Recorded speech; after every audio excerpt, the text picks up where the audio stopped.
எனக்கு முன்னாடி இருக்க கோவில் 50 வருஷமோ 100 வருஷமோ பழமையானது இல்ல, கிட்டத்தட்ட 1400 வருஷம் பழமையானது தான் இந்த கோவில். அரியலூர் மாவட்டத்திலே மறைக்கப்பட்ட யாருக்குமே வெளியே தெரியாத கோவில்னா அது இது மட்டும் தான். அரியலூர் மாவட்டம் ஜெயங்கொண்டம் பக்கத்துல இருக்க உடையார்பாளையத்துல இந்த கோவில் அமைஞ்சிருக்கு. இந்த கோவிலோட உண்மையான பெயர் பைரனீஸ்வரர் ஆலயம். இக்கோயிலின் பெயர் பைரனீஸ்வரர் என்பதற்கு ஒரு அழகான புராண கதை உண்டு.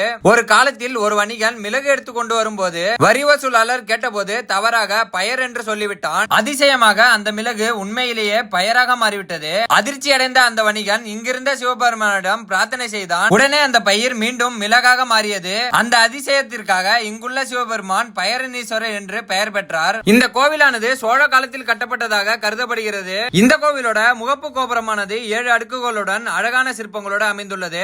உடையார்பாளையம் ஒரு காலத்தில் சோழர்களின் ஆட்சிக்கு கீழ் இருந்தது. பின்னர் பாண்டியர்கள், நாயக்கர்கள் மற்றும் மராத்தியர்கள் காலங்களிலும் கோவிலானது பராமரிக்கப்பட்டது. இந்த கோவிலானது 1000 ஆண்டுகளுக்கு மேற்பட்ட வரலாறு கொண்டதாக கருதப்படுகிறது. இங்கே தரிசனம் செய்தால் பயமின்றி நம்பிக்கையோடு வாழ்வில் முன்னேற்றம் கிடைக்கும் என நம்பப்படுகிறது. இந்த கோவில் அழகா இருப்பதனால என்னமோ சினிமாக்காரங்களும் இந்த கோவிலை விட்டு வைக்கவில்லை. இந்த கோவில்ல எடுத்த உங்களுக்கு பிடிச்ச படம் ஏதாச்சும் இருந்ததுன்னா கமெண்ட்ல சொல்லுங்க. இந்த கோவிலானது சீரமைக்கும் பணி மிக தீவிரமா நடைபெற்று வருகிறது. கூடிய சீக்கிரம் அரியலூர் மாவட்டத்திலே இந்த கோவிலானது மிகப்பெரிய சுற்றுலா தலமாக மாறும்னு நான் நம்புறேன். வீடியோ பாக்குற நிறைய பேர் ஃபாலோ பண்ணாம பாக்குறீங்க, ஒரே ஒரு ஃபாலோ மட்டும் பண்ணிக்கங்க, கண்டிப்பா யூஸ்ஃபுல்லா இருப்பேன்.